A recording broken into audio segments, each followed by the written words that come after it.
and then we'll go to Seth Emerson. Hey, JT, how's it going? Good. So what kind of day was that for the quarterbacks? Obviously some really big numbers that a lot of you put up and a lot of passes thrown around. And, what did you learn about your wide receivers today? I wouldn't say you learn anything new. Being at practice is just another day to us. We had seen AD and D-Rob and Kieris and all the guys make plays like that before.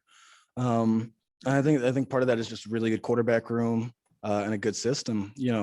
Carson prepares like a starter, Stetson prepares like a starter, and Brock prepares like a starter. Everyone's all about doing their job to get better every day. And I think you saw it in a spring game where there's certain things are simplified and made a little easier. JT, you mentioned AD. He was obviously targeted a lot this game. Any reason in particular that you kind of honed in on him a lot? Just about AD in general. He's very twitchy. He's got a really good, understanding of how to get in and out of breaks, which I think makes a good case for him when he's one-on-one. So that's part of it. Another part of it is just him being in the X position. Gives him, a lot of one-on-one opportunities to win. And when you see a lot of one-on-one, you see your X's get the ball, more often than not. But I'd say that's usually just the way it works out is, if the defense, you go where the defense tells you to. If, defense is based on what they're playing, if it's saying D-Rob at Z, saying Kieris at F, you just take what they give you. We'll next go to Chip Towers, followed by Anthony Dasher. Yeah, JT, can you just talk about what it's like to go against that defense? I guess you've been going against them most of the time in increments in practice, but look like they pretty much give you all you can handle almost every down. Yeah, and that's one thing you got to mention when you talk about Georgia football is that defense gives you everything every down. Starting with that front seven, it's absolutely elite. And the secondary, a little inexperienced in the secondary, but don't hold that against them. There's a lot of talent there. There's a lot of good players. There's no fear, in my mind, and there's no fear that I feel with that secondary on the field. They give us a look every day.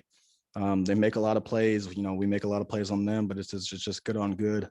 We made some plays today, and they made some really good breakups today too. Hey, JT, good to see you. I know you weren't throwing to Darnell today, but just kind of what have you seen from him this spring? I mean, his growth and knowledge of the offense and how much more of a receiver he can be in a weapon from that standpoint. Yeah, you definitely do see a development in him. Last year, obviously, when you're coming from high school football to a real, Coach Monken NFL system in college, there's a shock that hits you right away, just because there's so much to it. You see it this year. He gets a signal right away and he knows what he's doing. He's not thinking twice about it compared to last year.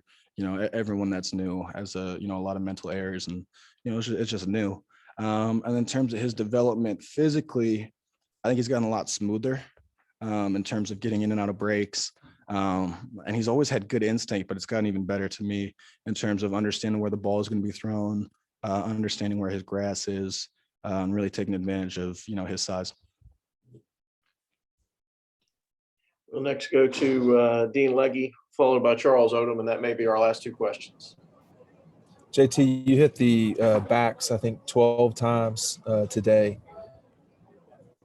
As a quarterback, I'm sure you always want to score touchdowns, throw it deep, et cetera. What's the value in hitting guys short like that?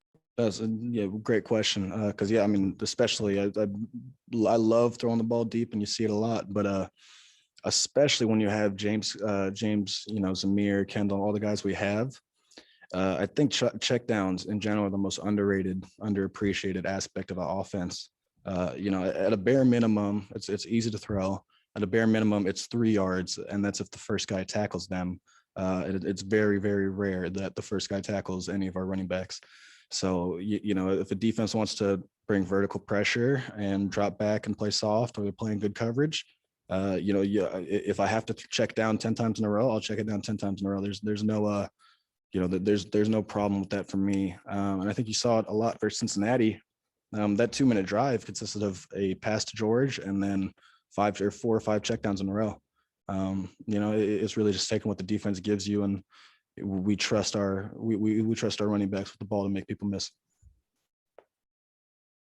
JT, coming back from injury, you had to have be a quick learn for you last year. How important has this spring been for you with that in mind? Oh, it's massive. You know, I think this is like this might be my 5th spring ball in my life, including high school. So I've never really had too much experience in spring, but the years that you do, I mean, it's just 15 extra practices. It's 15 practices worth of reps with the guys you're going to be playing. So, you know, if you got something that you want to work on based on last year that you saw that you didn't like, you have all spring to do it without having to wait a whole year. But there's been a lot of overall improvement to me personally. And then also with, you know, a lot of guys stepping up at the receiver room, there's a lot better chemistry that you notice from the spring game as compared to when AD was first starting to, you know, rep with the ones. Thanks, JT. Appreciate a good game, buddy. Gotcha. Thank